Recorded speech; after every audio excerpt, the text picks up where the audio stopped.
The fluorescent lights of the all-night diner flickered like dying stars, as Marcus pressed his forehead against the cold window, watching his reflection dissolve into the darkness outside. His hands trembled around a coffee cup he couldn't afford, the last $3.47 to his name sitting on the table like a monument to failure. 24 hours ago he had a job, an apartment, and a reason to wake up in the morning. Now he had nothing but the clothes on his back, and the crushing weight of decisions that had led him to this exact moment, sitting alone in a diner at 3 in the morning, wondering if anyone in the world would notice if he simply disappeared. He hadn't meant for his life to unravel this way. The layoff had come without warning, cutting through his carefully constructed stability like a knife through paper. Then came the eviction notice, the disconnected phone, the friends who stopped returning calls when they realized he needed help rather than companionship. Marcus had always believed he was stronger than this, that he could handle anything life threw at him, but sitting in that vinyl booth with the springs poking through the worn upholstery, he felt more fragile than he ever thought possible. The waitress had been watching him for the past hour, her eyes filled with something that looked dangerously close to pity, and he couldn't decide which was worse, being seen or being invisible. If you believe in the power of kindness, in second chances, and in the quiet moments that change everything, please take a moment to like this video, leave a comment with your thoughts, and subscribe to our channel. Your support helps us share more stories that matter. Now, let's continue with Marcus's journey. The diner door chimed, and an elderly woman shuffled in, her coat patched and repatched, her hair silver and wild from the wind. She chose the booth directly across from Marcus, close enough that he could hear her ordering the cheapest item. On the menu, a bowl of soup and crackers. Her voice was soft but steady, weathered by years of living. Marcus tried not to stare, but there was something about her presence that felt different from everyone else who had floated through his evening. She didn't look at her phone or bury herself in a newspaper. She simply sat there, existing in the moment with a kind of peace that seemed impossible in a world that had shown Marcus nothing but cruelty. When their eyes met accidentally, Marcus expected her to look away like everyone else did when they encountered someone on the edge of giving up.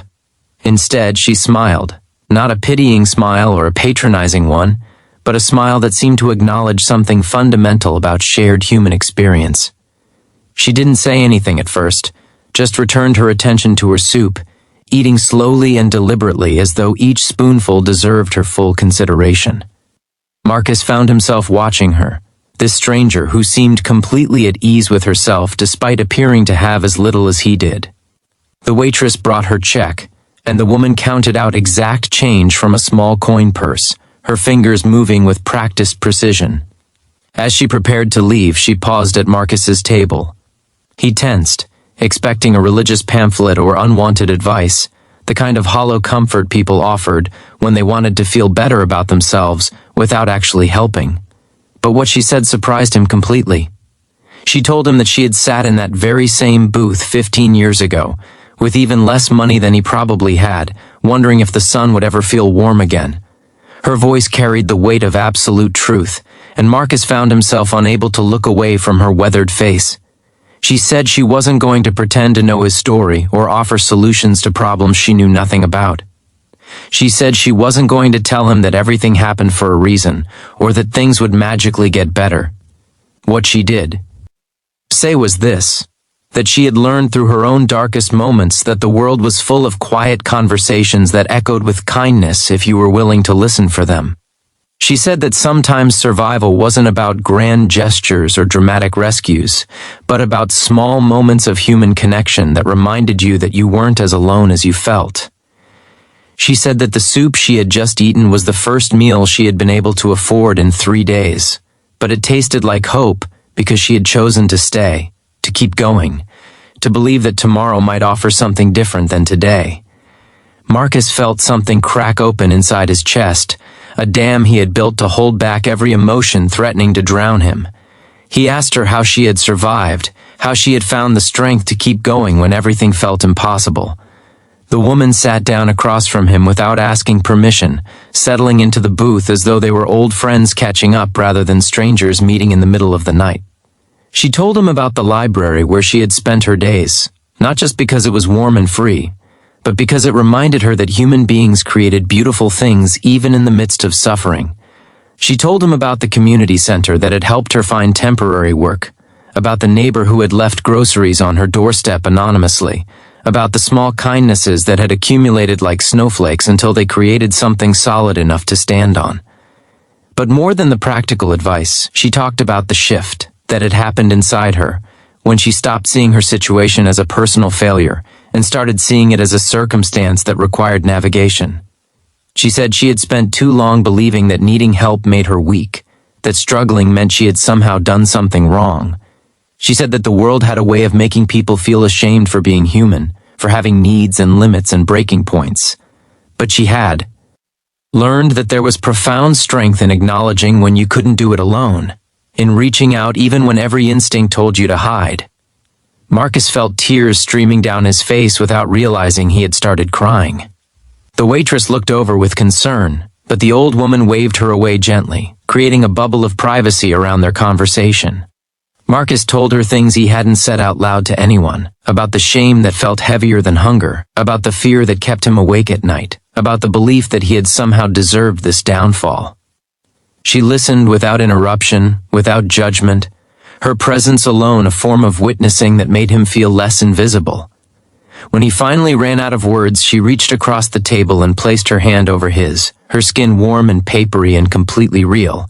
She told him that the community center opened at 7 in the morning and that there was a man there named Robert who had helped her get back on her feet.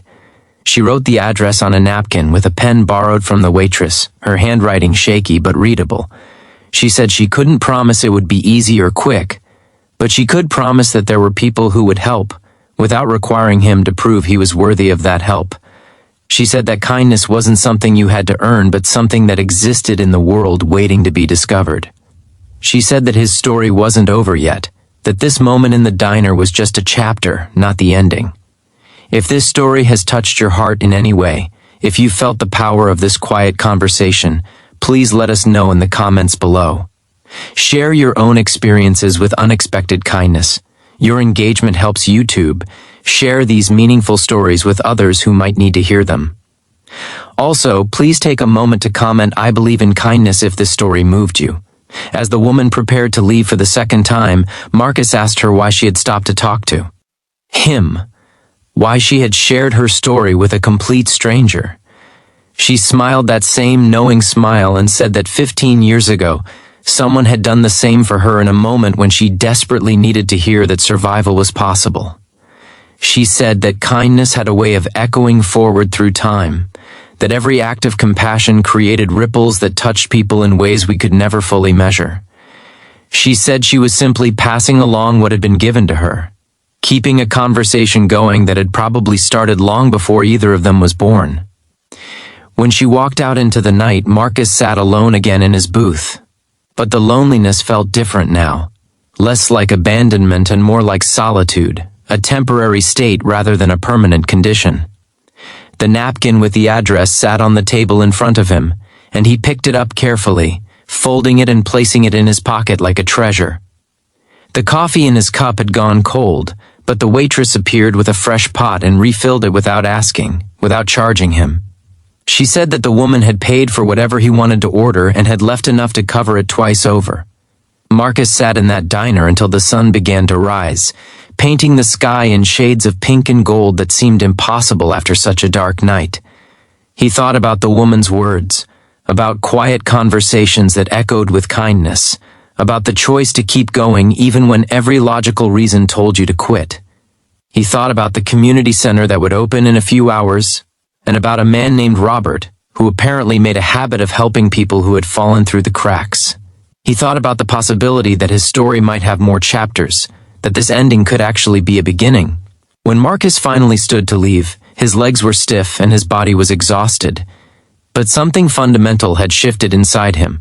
He wasn't naive enough to believe that one conversation had solved all his problems or that the road ahead would be easy.